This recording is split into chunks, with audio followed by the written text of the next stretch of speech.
Bien, bonjour à toutes et à tous. Nous allons retrouver Jean d'Ormesson dans son livre qu'il a dédié à sa famille, au plaisir de Dieu, car sa famille était historiquement fidèle au roi d'abord, ensuite à Dieu, et puis ensuite à la paysannerie, au monde paysan. Voilà les trois pôles centraux, mais il y en a d'autres quand même. Voilà. Alors voici Jean d'Ormesson, toujours jovial, courtois, voltairien, en grande tenue d'académicien de l'Académie française.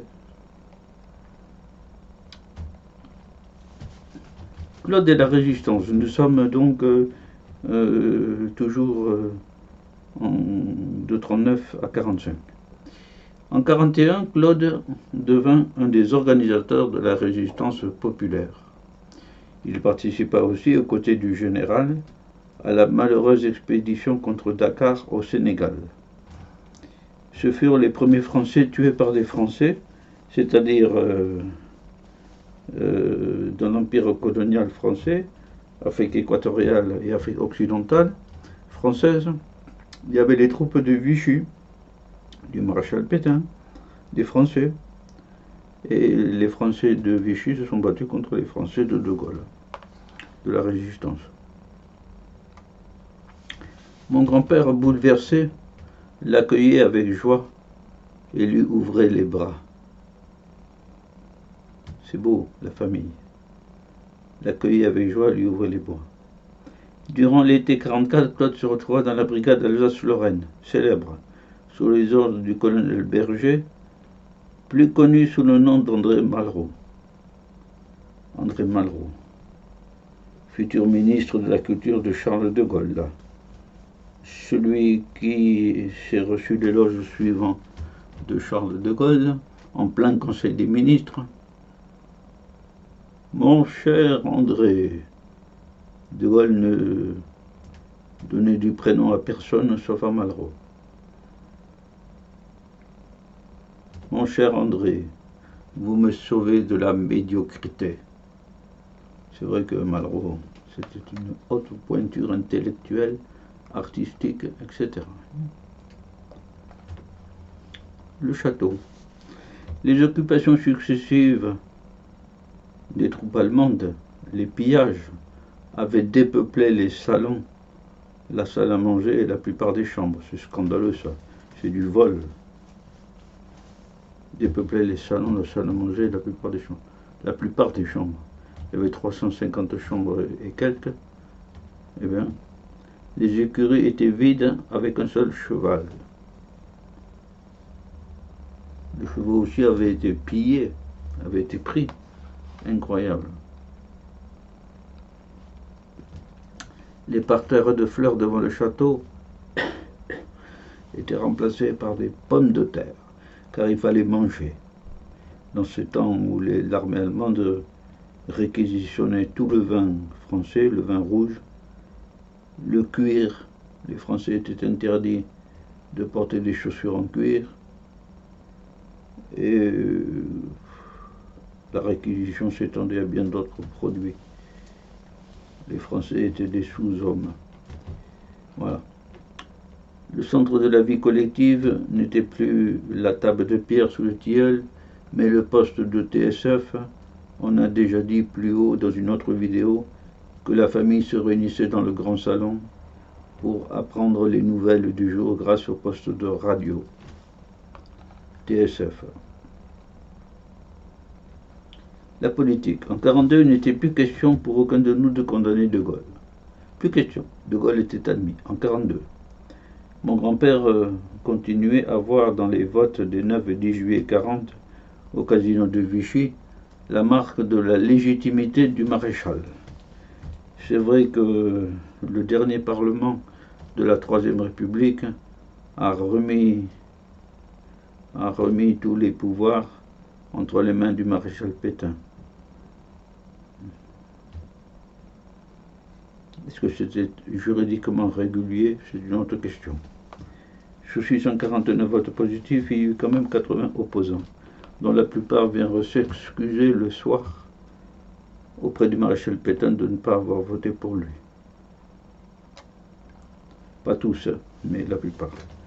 Claude niait que le régime du maréchal fût préférable à la mainmise directe de l'occupant hitlérien.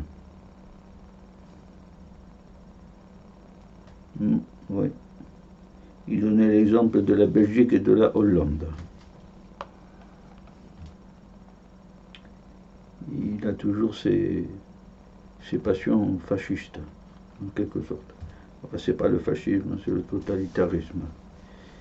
Ce qui attirait mon grand-père du côté du maréchal Pétain était l'écroulement de la démocratie et le retour d'une monarchie. Ah, voilà une opinion très nette.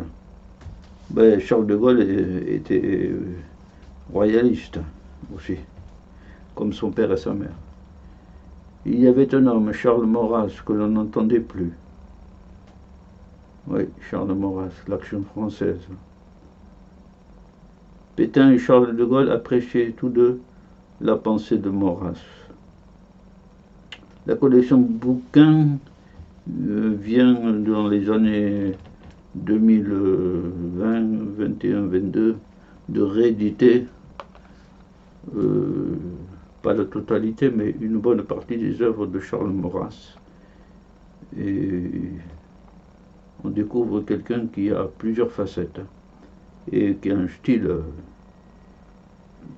le style de l'époque, sans doute, d'écriture. L'assassinat de Darlan.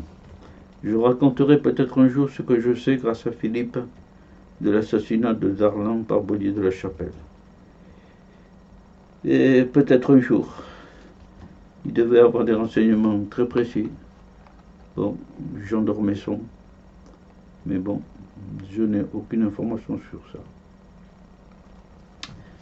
Michel Desbois, le collabo. Le fils du régisseur Michel Desbois s'était mis à jouer un rôle discret mais important dans le gouvernement de Vichy. La paysannerie. Pendant des soirées et des nuits, nous avons, Claude, Philippe et moi, et même mon grand-père, tourné et retourné le cas Michel Desbois. Parce que pour des gaullistes, c'est un collabo. Michel Desbois était de loin avec Claude le plus intelligent d'entre nous, et aussi celui qui s'est le plus trompé. Il a parié sur le maréchal.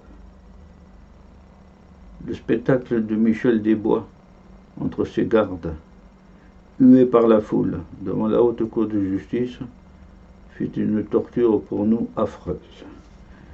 Oui. Il fut jugé en tant que collabo. À la fin de l'instruction, il fut passé des enregistrements sur des disques de Michel Desbois. Des lettres et des propos adressés aux Allemands, ce fut une catastrophe et une consternation. Le procès était terminé, car la preuve de la collaboration était incontestable. Michel Desbois fut condamné à mort. Quelques jours après, la famille d'Ormesson avait un entretien avec le général de Gaulle et obtenait une commutation de la peine de mort en 10 ans de prison. Mais ça sert d'avoir des relations. Ou peut-être qu'il y avait un droit de grâce aussi.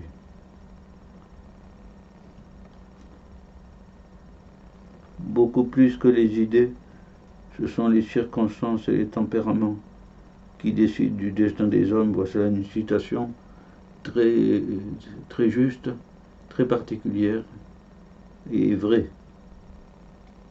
Il y a le tempérament des hommes, il y a les circonstances aussi. Anne-Marie, maintenant, était devenue une jeune femme d'une éclatante beauté. Elle avait des amants, bien sûr. Une éclatante beauté.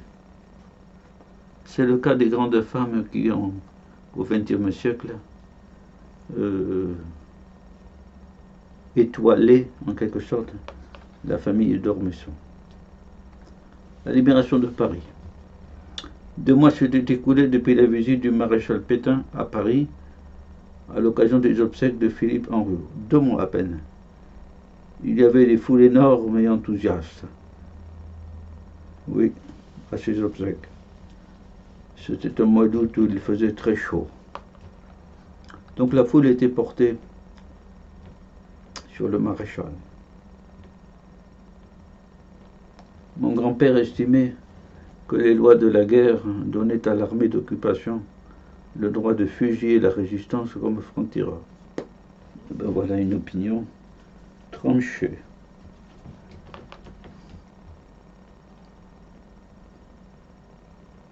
Bon. Mon grand-père pensait que la justice cessait d'être juste quand elle devenait forte. Une justice forte, qu'est-ce que ça veut dire? Je comprends mal. En tout cas, quand elle sert le pouvoir, quoi. Là, je comprends. La justice des hommes a remplacé celle de Dieu. Oui, oui, en effet. Et la dernière vue, mon grand-père, homme de tradition et de foi, commençait à son tour à ne plus croire à grand-chose.